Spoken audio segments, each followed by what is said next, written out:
Japanese have attacked Pearl Harbor by air. Ask not what your country can do. Kennedy has been shot. One small step for man. These truths to be self-evident that all men are created equal. Mr. Gorbachev, tear down this wall.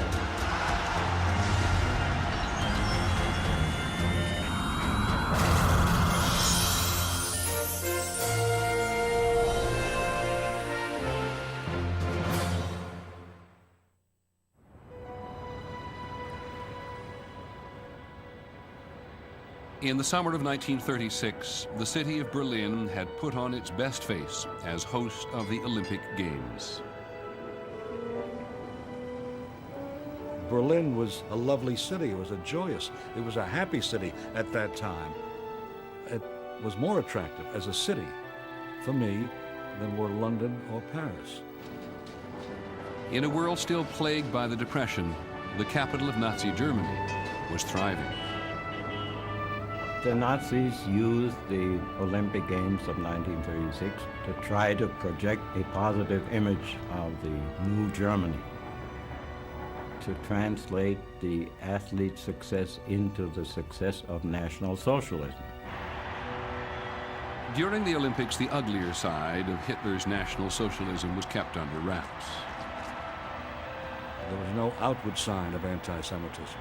There were no signs that were reported later on, of course. Jews and dogs forbidden. I never saw that sign during the Games. But the glittering surface of the international Olympic spirit could not completely obscure a darker reality. Wyckoff hands over to Glickman. Marty Glickman and Sam Stoller were members of the American relay team. The morning of the day we were supposed to run, we were told, Sam and I, that we were not going to run. No fit American track and field athlete has ever not competed in the Olympic Games, except Sam Stoller and me, the only two Jews on the track team. Marty Glickman is convinced it was politics that kept him out of competition. He believes the American Olympic Committee did not want to embarrass Hitler by having Jews stand on the winner's podium. Almost everything at the Olympics seemed to be going Hitler's way. In event after event, German victories appeared to support his notion of Aryan racial superiority. But then came the 100 meters. The hopes of the American team rested on the son of an Alabama sharecropper, Jesse Owens.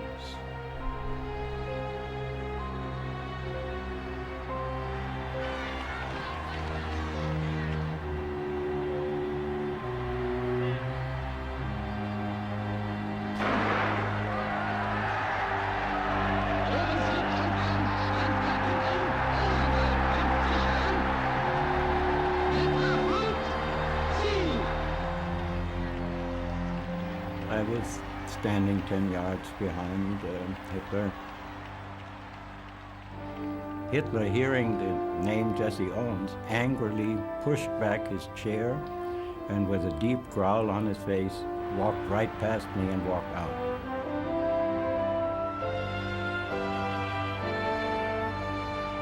In that tense summer of 1936, Owens went on to win 4 gold medals.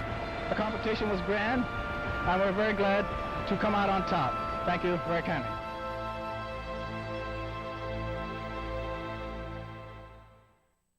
There were other American victories, but Germany won far more medals than any other nation, and with the 11th Olympiad, Hitler had pulled off an international success. For the rest of the decade, it was not his athletes, but his soldiers who challenged the world. As Hitler, with ever greater boldness, threatened his neighbors, the rest of Europe and Britain stood by incredulous. America, safe on the other side of the ocean, was still worried about the Depression.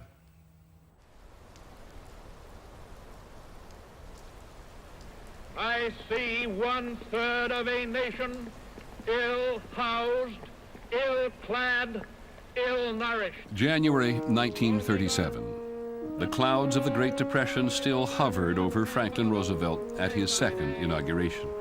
I see millions whose daily lives in city and on farm continue under conditions labeled indecent half a century ago.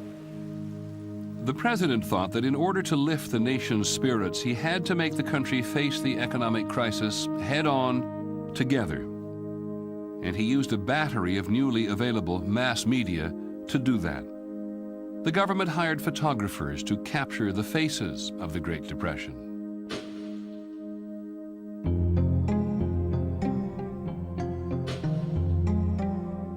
No other government has ever done this.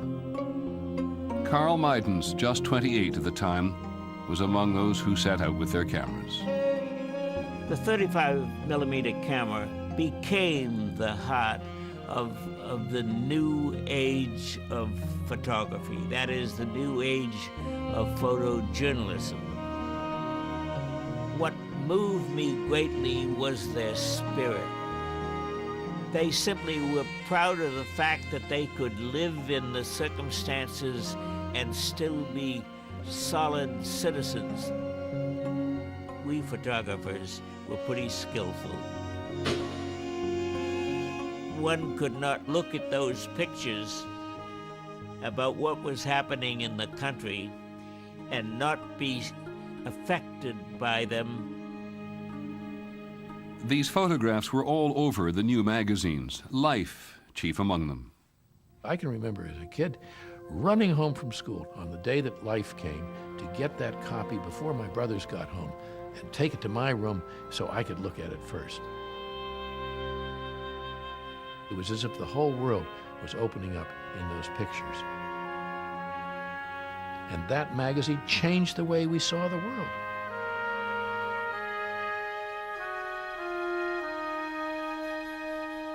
The United States Supreme Court today handed down its long-awaited... At a time when people were desperate for news, radio, more immediate and more trusted than newspapers, became America's favorite way to keep up with events. Maritime labor leaders declared today that... The man who really discovered radio to use it on a massive scale which made history was FDR. He found in order to be able to reach the citizenry, he could use radio. And that was the beginning of the fireside chats. Our capacity is limited only by our ability to work together. He made the difference. People would be glued to their radios all over the country to find out from this man what's happening, what's going on, when can we get work, when will things change?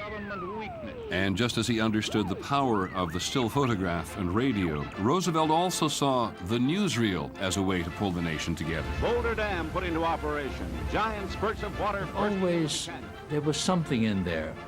A dam was being built, or a river was being curved, the colossal Triborough Bridge is formally opened by President or a plant was being reopened, or some invention was being announced. There was something good going on. Roosevelt made the White House an amplifier of all that the government was trying to do. Ladies and gentlemen, the President of the United States. 5 years of information through the radio and the moving picture have taken the whole nation to school in the nation's business. We have learned to think as a nation. We have learned to feel ourselves a nation. Ein Volk, ein Reich, ein Wille und eine schönere deutsche Zukunft. In Germany, too, the new mass media were part of the national myth-making machine. Joseph Goebbels, as Hitler's Minister of Enlightenment and Propaganda, controlled the printed press and exploited the power of pictures and sound. Nicht der Staat hat uns geschaffen, sondern wir... At Goebbels' direction, the government put loudspeakers in the streets and made cheap radios available to every shop, school, and home. Every German was now within the sound of Hitler's voice.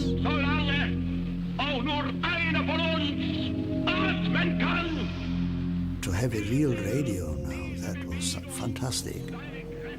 Every day there were political programs or so, and I learned a lot from the radio. I thought it was great, but father thought it was one of the main weapons now of brainwash. Propaganda films promoted a glorious Germanic world of tomorrow.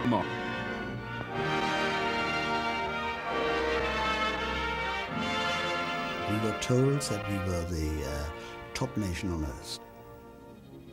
We were the chosen people. We were the Herrenrasse, as we called it, the master race. And that we were more intelligent and better looking and stronger than all the others.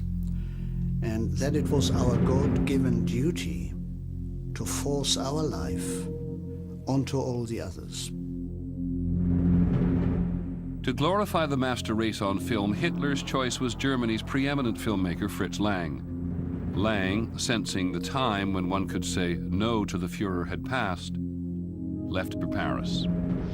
The powerful film propaganda post would go to Hitler's second choice, director Leni Riefenstahl. Her film, Triumph of the Will, used the 1934 Nazi Party Congress as a vast backdrop designed to make Hitler look like a god. Military music was played and he marched down the center aisle, flanked by heaven knows how many gorgeously uniformed creatures.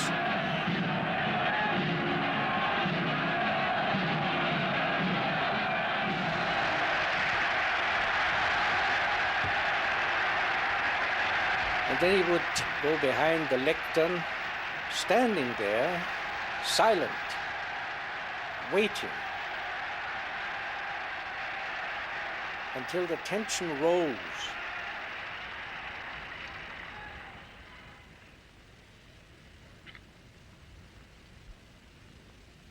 And then he would start. Der 6. Parteitag der Bewegung geht zu Ende. Was für Millionen Deutsche, die außerhalb unserer Reihen stehen, slowly revving up, das große persönliche und geistige Treffen der alten Streiter, als until he finally reached a tremendous pitch. Bahnhof war. Jede Führung zu behalten, wahrzunehmen und nicht mehr abzugeben.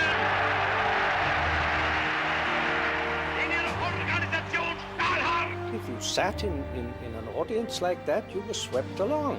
Die Jugend ist uns verschrieben und verfallen mit Leib.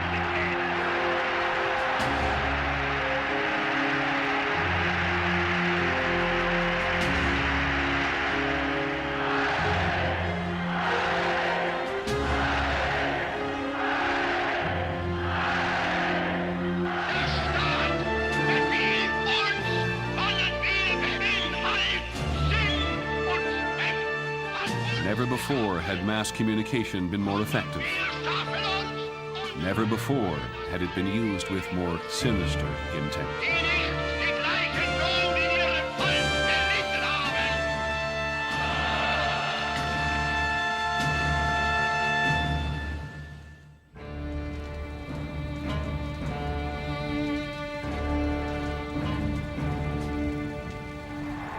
Meine Kommilitonen, deutsche Männer und Frauen, das Zeitalter eines überspitzten jüdischen Intellektualismus ist nun zu Ende. Only 4 months after Hitler came to power, bonfires burned in the streets of German cities.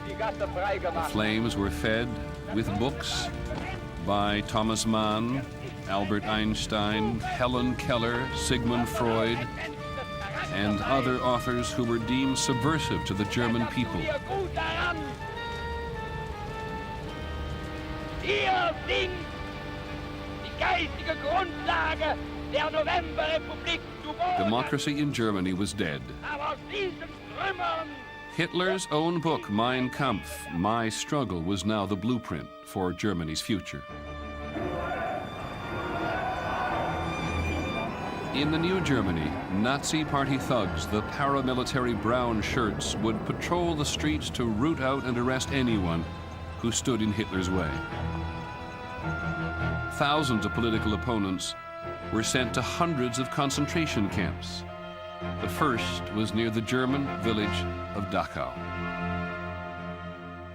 Everyone knew that you could be sent to such a camp without due process of law. We had a verse that was widely recited, Lieber Gott, mach mich stumm, dass ich nicht nach Dachau komm. Dear God, strike me dumb so that I won't be sent to Dachau. In the new Germany, everyone was classified by race. In the new Germany, only those who Hitler considered perfect, the purest members of the Aryan race, were welcome.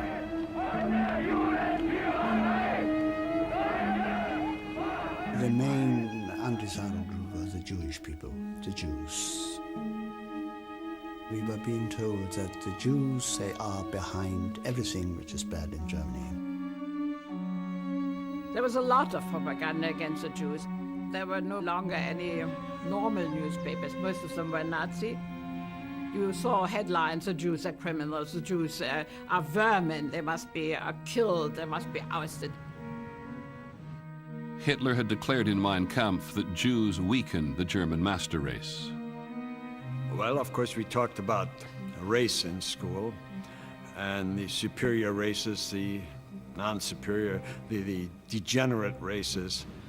And the teacher had some calipers to measure the width of your eyes and your nose and so on, the head. In our classroom, we had a poster. The head shapes from the sides. The Aryans, of course, they looked good from the sides, they looked good from the front. They were blonde and they were blue-eyed. And when I was about 14 years old, my hair began to darken, and I sometimes was worried that I didn't look like a proper Aryan anymore, because my hair was not really blonde anymore. And also, my nose is a little bit hooked, as you might probably see. I sometimes then looked in the mirror, had another mirror here, and I was frightened that somebody should think that I had some Jewish connections. 2 years after they came to power, they came out with the Nuremberg racial laws, which separated the Jews from the German people. We were not allowed to go swimming with the other children. We were not allowed to play with the other children. We were not allowed to go on excursions with the other children, and so on. Jews were stripped of their citizenship. Their businesses boycotted. They were forbidden to marry or have sexual relations with Aryans. Any trace of Jewish ancestry meant immediate banishment from all civil service jobs. I was classified a quarter Jew, a Mongol of the second degree. I was dismissed from the public service. All I had achieved through examinations, through studying and other efforts to establish myself in life, all that was by a stroke of the pen cut off. Hitler had made his vision for his people a reality, and he planned to force that vision far beyond Germany's borders. And I remember when I was a guest with my mother at the Berchtesgaden, you could see on a clear day, you could see Salzburg.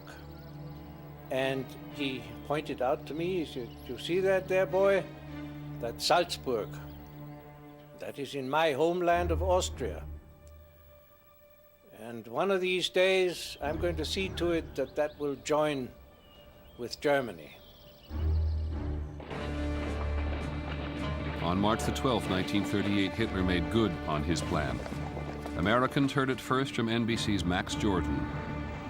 Ladies and gentlemen, at the Austrian frontier town of Linz, an endless stream of German soldiers is pouring into Austria. It was astonishing.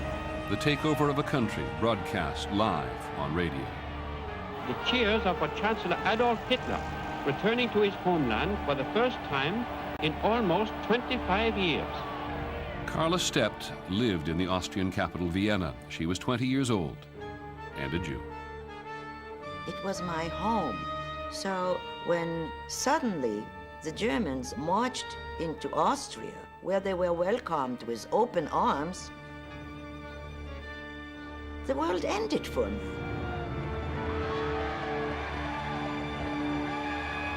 It was a Friday evening. Crowds began to march down, shouting slogans. And I remember one specifically, which was Jude verecke in eigenem Drecke, which translated means Jews perish in your own filth. And it was clear that something was imminent, something was happening. Saturday morning, the brown shirts and black shirts already started to go against the Jewish population. They got Jewish men and women out to scrub the sidewalks on their knees, being kicked by the population standing around them. Hitler wasn't even in Vienna yet. But what took Germany 5 years took Austria 24 hours.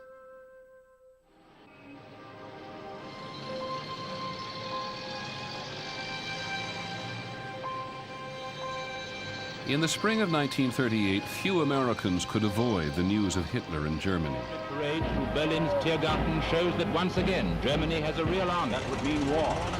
When will Nazi aggression end? The democratic nations draw together against Suddenly, as if in warning to the rest of Europe, Hitler orders all Germany to mobilize at its full war strength. 1.5 million. Growing anxieties over the increasing power of the Third Reich turned a heavyweight boxing match in June 1938 into an international showdown. In one corner of the ring would be Hitler's pride and joy, Max Schmeling. In the other, the American champion, Joe Louis. Joe symbolized not only the fight against discrimination, but the struggle against fascism at a time when the entire world was talking about Hitler and Mussolini, anti-Semitism.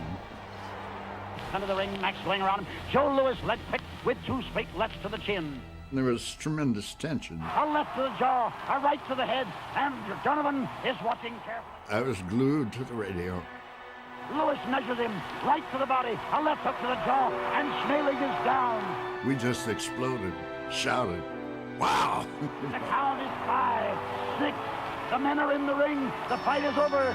Max Schmeling is beaten in one round. People shouted out of their windows, Joe won, all up and down the neighborhood. And still champion, Joe Louis! We won. It was a victory. And we needed victories very badly at the time. When 21-year-old Milt Wolf heard the news about Joe Louis, Wolf was already fighting against Hitler in the Spanish Civil War. In that war, Nazi Germany was supporting Francisco Franco's fascist rebels who were about to overthrow Spain's freely elected government. I was a kid in Brooklyn, okay, and I was caught up in this whole bit of the war in Spain.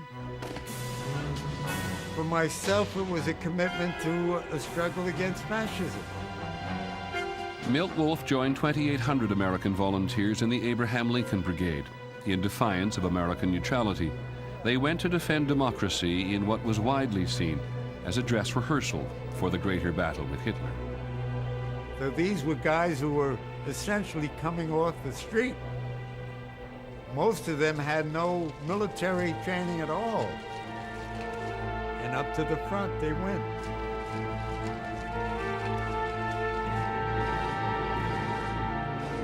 They were hitting us with artillery. And they were strafing us with the German planes. And guys were getting killed and wounded. For myself, the war in Spain gave meaning to the word anti-fascism. By 1938, democracy was doomed in Spain, as it had been in Italy and Austria and Germany. Hitler's ideology and Hitler's armies were a danger to freedom everywhere. It has now reached the stage where the very foundations of civilization are seriously threatened. Let no one imagine that America will escape, that America may expect mercy, that this Western Hemisphere will not be attacked. September the 12th, 1938. The entire civilized world, as a CBS broadcast put it, was anxiously waiting to hear Hitler's next threat. It came in an unprecedented live broadcast from the Nazi Party Congress in Nuremberg. Hitler demanded that the Sudetenland, a region of Czechoslovakia inhabited mostly by German-speaking people, become a part of Germany.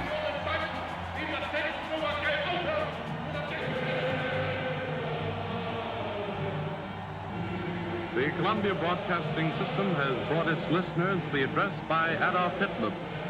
At this time, we present H.B. Kaltenborn. Good afternoon, everybody. Adolf Hitler has spoken, and the world has listened. The world has listened because it feared that this speech might mean war. The British Prime Minister, Neville Chamberlain, who'd never been on an aeroplane before, flew to Germany twice within 10 days to seek a peaceful settlement.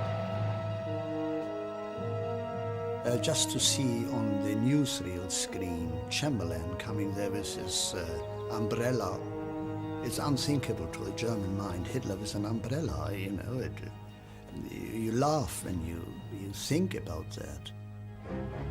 We thought they were weak. Chamberlain failed. Hitler refused to withdraw his demands. The Sudetenland would be his one way or the other. War now seemed inevitable. In Britain, nervous citizens began to build bomb shelters. In France, army reserves were called up. And then, only 24 hours before Hitler's promised invasion of Czechoslovakia, Prime Minister Chamberlain once again flew to Germany. At a meeting in Munich with Hitler and Italy's Benito Mussolini, Chamberlain abandoned the Sudetenland to Germany in return for what he called peace in our time.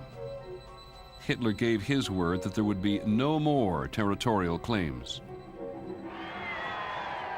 Chamberlain flew home to a hero's welcome from a Britain anxious to avoid another conflict after the devastating slaughter of World War I only 20 years earlier. And here is the paper which bears his name upon it as well as mine. As symbolic of the desire of our two peoples never to go to war with one another again.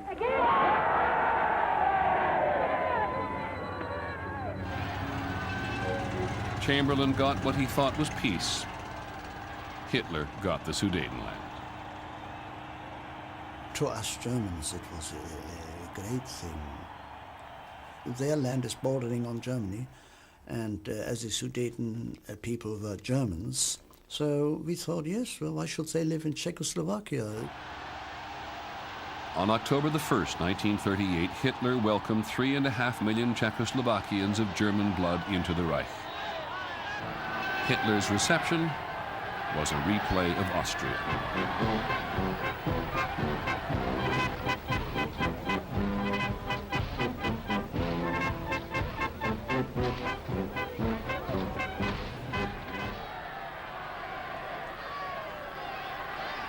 As Hitler was being cheered in the Sudetenland, the Nazis' campaign against German Jews was intensifying, very much aided by an incident in Paris. On November the 7th, a young Jew, Herschel Grinspan, distraught over the deportation of his parents, walked into the German embassy in Paris and shot a minor official, Ernst von Rath. Whilst he was fighting death, the newspapers carried headlines, banner headlines against the Jewish people. The Jews have taken off their mask from their face. They have shown now what they want to do to us. It was dreadful. We said, if only this man does not die. But of course he died.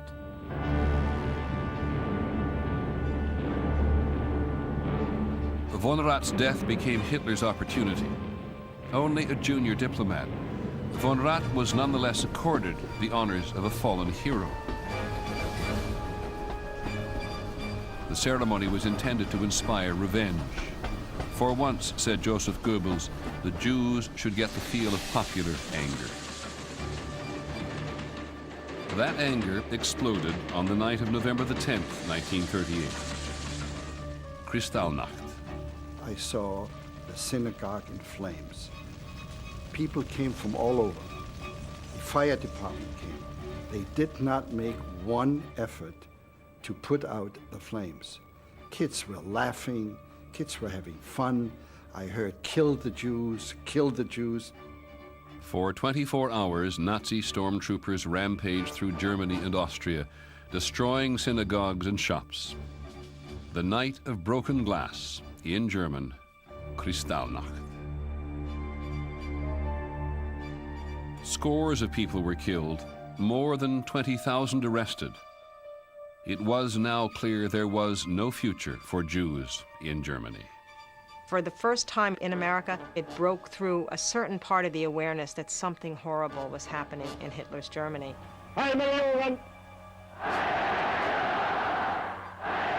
Roosevelt himself said he just was incomprehensible to imagine that such a thing could happen in the 20th century. And still people felt, we've seen what happened when we get involved in Europe's wars. This is Europe's problem.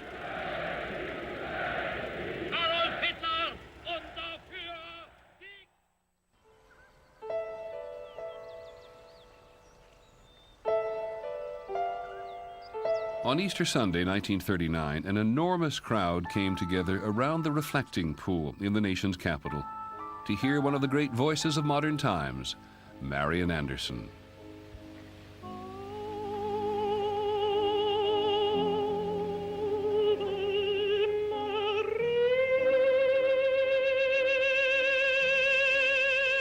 Because she was a Negro, Anderson had been barred from performing at Constitution Hall by the Daughters of the American Revolution.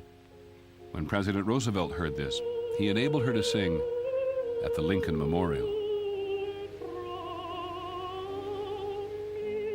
And I was among the 75,000 people gathered to hear her sing that day. This was a moment maybe even more important to us than what Joe Louis had done when he demolished Max Schmeling.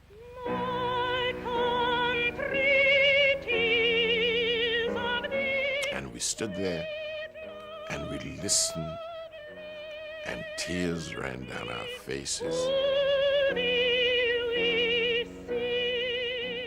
It was a part of America's statement in Hitler's face about what we truly thought about black people.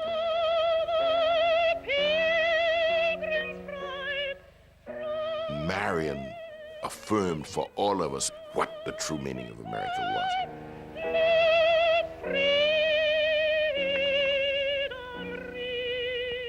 That powerful symbol of racial justice gave hope to Europe's Jews. Hope that despite strict quotas limiting immigration, America would provide a haven from the terror of Adolf Hitler. My mother desperately tried to get out of Austria, and because of the quota system, there were obvious difficulties and could not gain entrance to the United States. And one possibility was to get entrance to Cuba. Fred Reif's family joined more than 900 Jewish refugees on board the steamship St. Louis, bound for Cuba. But at Havana, Cuban officials refused to let them land.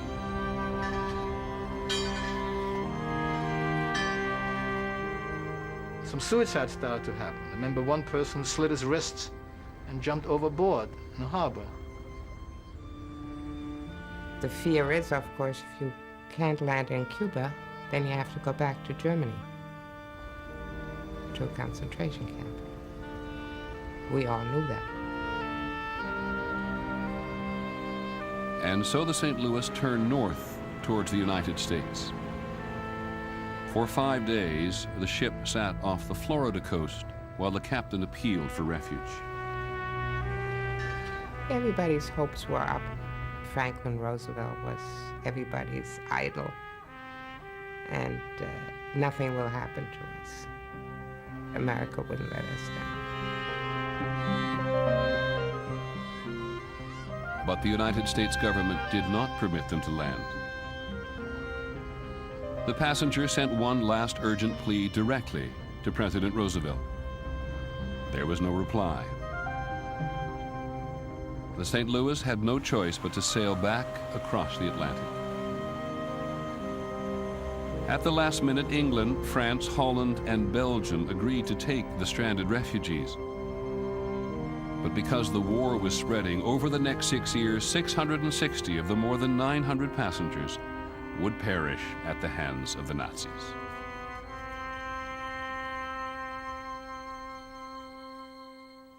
President Roosevelt was sympathetic to the plight of the refugees, but with the United States Congress in an isolationist frame of mind, he felt he could not spend political capital saving a small number of Jews when all of Europe needed help against Hitler.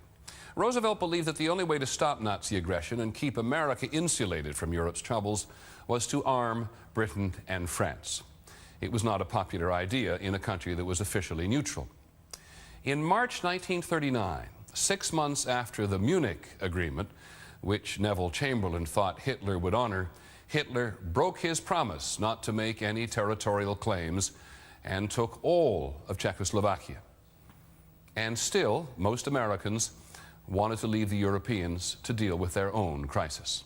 America was interested in a very different future.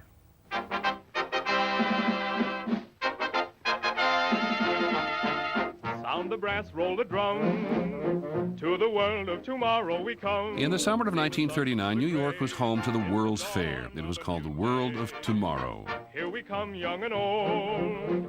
Visitors got their first look at television. How it worked, we did not know. I didn't ask. I was just in awe of the whole thing.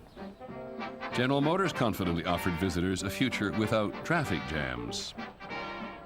General Electric dreams of easy living with a dishwasher. It was as if all of the dreams of the future were suddenly going to be materialized. Machines were going to make us better people. And here he comes, ladies and gentlemen, walking up to greet you under his own power.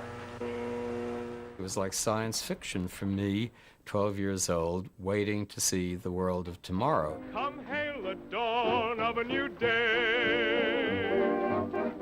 The flags of 60 nations flew over the fair. Only one major power was absent. Germany had been invited, but Hitler had declined. He had his own plan for the world of tomorrow. On the last day of August, visitors were enjoying another festive evening at the fair.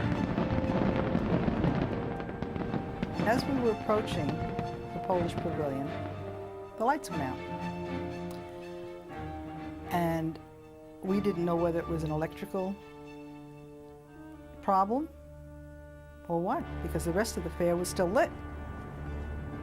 All of a sudden, a loudspeaker went on, and they had announced that Germany had just marched into Poland. Suddenly, the world of tomorrow had lost its bright promise. And here is the United Press flash from Warsaw, which says officially that German planes have bombed railway stations in 3 Polish towns.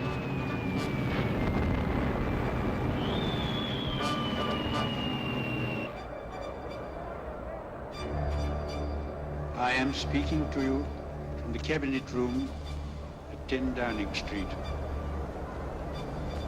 This country is at war with Germany.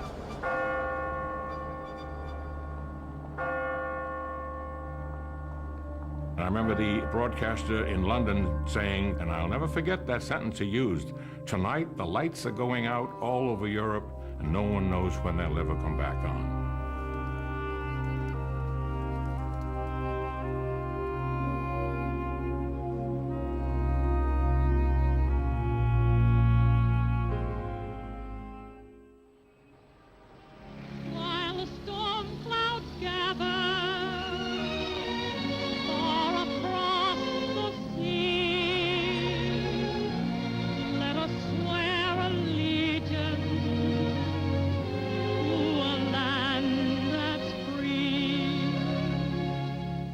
The war in Europe made Americans realize just how blessed they were.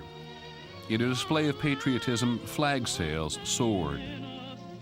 And a song by famous Jewish immigrant Irving Berlin went to the top of the hit parade.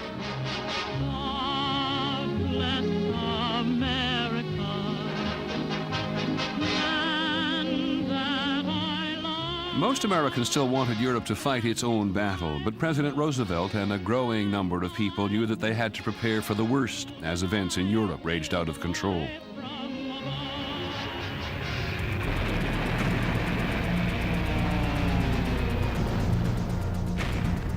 In the spring of 1940, Hitler turned his Blitzkrieg, his lightning war, against the countries of Western Europe.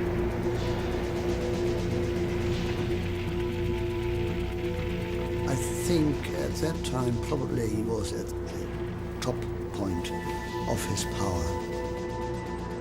6 weeks to beat Poland in 18 days, to occupy Norway and Denmark, to beat Holland in 5 days and Belgium in 17 days.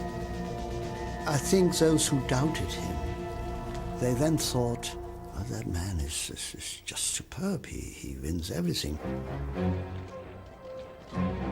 And then France fell in just 6 weeks.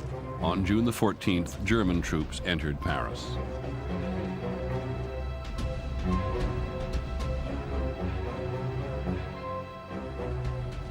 Even as France collapsed, German planes started to attack Britain, the last democratic stronghold in Europe. Still, the United States held back. President Roosevelt was able to help America's battered English ally with a program to lend and lease them arms. We shall send you in ever-increasing numbers ships, planes, tanks, guns. That is our purpose and our pledge. But as a beleaguered Britain became freedom's last holdout in Europe, full American involvement became increasingly inevitable. In December of 1940, the first peacetime draft in American history began. America's armed forces were in woeful shape.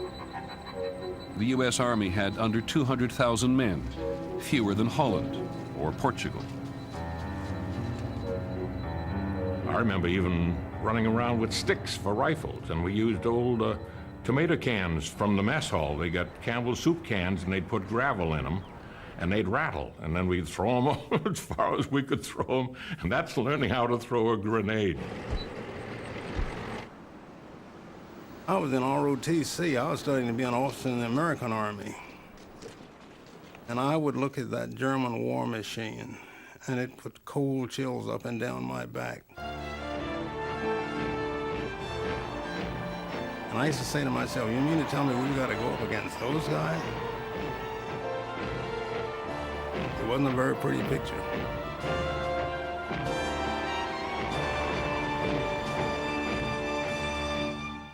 By 1941, history's deadliest conflict was underway, and the very survival of freedom in the world depended on the outcome. That's on the next episode of The Century, America's Time. I'm Peter Jennings. Thank you for joining us.